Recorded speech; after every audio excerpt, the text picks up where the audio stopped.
Hello, and welcome to Week 8 of the Little Legends League. This is my final week of regular season play, and I'm going up against the Manhattan Mandabuzzes, coached by neimad. neimad has a very scary core of Mewtwo, Dialga, and Cinderace. He also has a good defensive backbone thanks to Fortress and Mandibuzz. Definitely expecting Terra Fairy Heracross since this seems to be a favorite of his. That being said, let's get into the team. I started off this team with a revolutionary concept, Spike's Magearna. I also gave it Thunder Wave to spam since only Gastrodon is immune.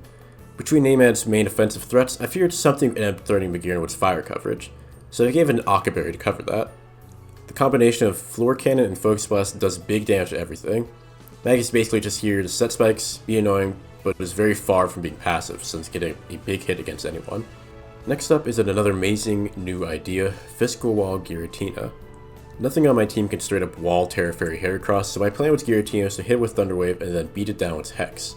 I know Heracross often runs Guts, but I figured trading Giratina for Heracross wouldn't be a bad bet. Additionally, Paralysis really cripples Heracross anyway, so despite the potential Guts boost, I decided this would be how I would deal with it.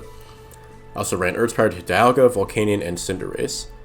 As long as Giratina can ruin Heracross, I'll be happy with that. Now for a sweeper, Dragon Dance Necrozma. With this speed investment, Necrozma can outrun timid Mewtwo after just one Dragon Dance. I max out attack and put the rest into bulk to help survive hits. The special sauce with this set is Weakness Policy. Necrozma can easily eat a U-turn from Cinderace or knock off from Mandibuzz and get a huge boost, which will make it pretty much unwallable. I ran Photon Geyser for Stab, Earthquake for the Steel and Fire types, and Stone Edge for Mandibuzz. I also gave Necrozma Terra Steel in case I wanted to change my defensive profile. It's nearly impossible to stop Necrozma from getting off at least one Dragon Dance, so I'm expecting this set to do some big damage. In the fourth slot is Mr. Chilly Reception himself, Slowking. The first priority for Slowking is to set Snow for Sandslash. The second priority is taking on Mewtwo with the combination of Nasty Plot and Shadow Ball.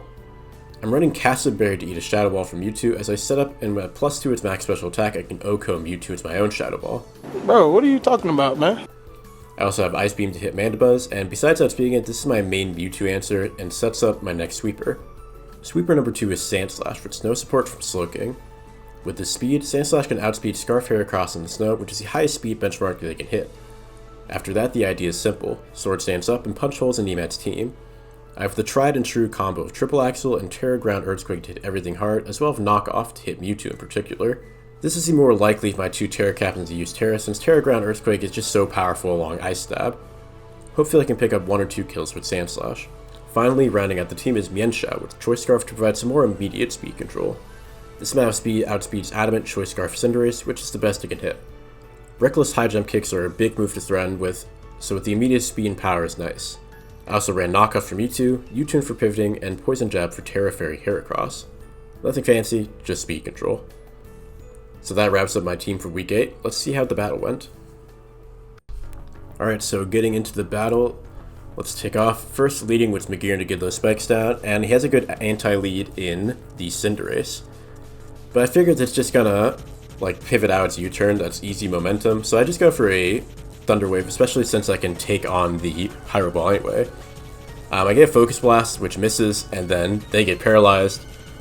They then go for a Fire Blast, which misses. I hit Focus Blast finally as they hit a Flash Cannon on me. Have an awkward opening, but Focus Blast will then take out Dialga. So a good start for Magearna.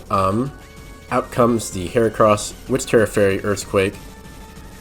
Not a great switch in for this guy again, so I just let Magearna go. Giratina comes in, eats the knockoff right up, as I go for the Thunder Wave. Now this does proc the Guts, but now Hex is doing pretty decent damage. Giratina is going to go down after getting another Hex off, but the Heracross is basically neutralized. It's at low health, can't really do much. So I just finished it off with a Photon Geyser. So now Cinderace comes out. I don't really care about this. I can't really do a lot of damage. It immediately U-turns and procs my Weakness Policy. And I go for the Dragon Dance, so immediately I'm looking good. If I had Terra Fire Fire Blast here, or Terra Fire Terra Blast, I think it would have been over immediately. But I do not. I had Stone Edge for Mandibuzz, so the Fortress is able to set up a Reflect, which I was not expecting. Goes into the Gastrodon, which is able to eat just barely that's Photon Geyser and get off a Yawn. At this point, there's not really a great reason for me to switch out. However, I finally, with the Necross basically being stopped, it's Mewtwo time, unfortunately. So they go for agility and hit me with Shadow Ball, kind of as expecting. And then they go for taunt. The first, one of my two Slow King blunders here. I should have had Oblivious, honestly, just to deal with this. Because I wasn't going to be pivoting along this game anyway. And then they hit me with Shadow Ball, going straight through my Castleberry because Mewtwo has Unnerve, which I totally forgot about. And at this point of +2/+2, it's over. I prepared poorly for the Mewtwo, and you know, I deserve that. My quote-unquote answer to Mewtwo is pretty terrible. Terribly designed, honestly, but, you know, it's a lesson to learn for me. Doesn't really matter either way, because I'm in the playoffs. 6-2, I'll be the number 3 seed. And GG's to Tube Knight, neimad, whatever you may call yourself. It's a good game. Your Mewtwo was well prepared for my team, and you know, if we meet again, this will not happen. So yeah, that covers the battle, and let's take a quick look at the playoffs. So taking a quick look at the playoffs, this is our little preview here. We have Incredible King at number 1 going against the 8 seed, neimad versus Icy Scream, Oceanic versus the 7 seed, and myself against the 6 seed. You may notice that we still have 3 seeds that are unlabeled.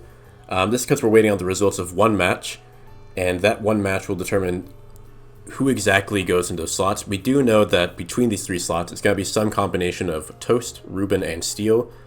And if you remember those names, I've played all of them, so no matter what, I'm going to have some sort of a rematch for my round 1 playoffs. And yeah, to win it all, I have to win round 1, 2, and then we have the finals after that. But yeah, hopefully I'll see you in round 1, and hopefully after that, round 2, and maybe even round 3. But yeah, looking forward to the playoffs, and the prep will be much better than this week, I assure you. See you there.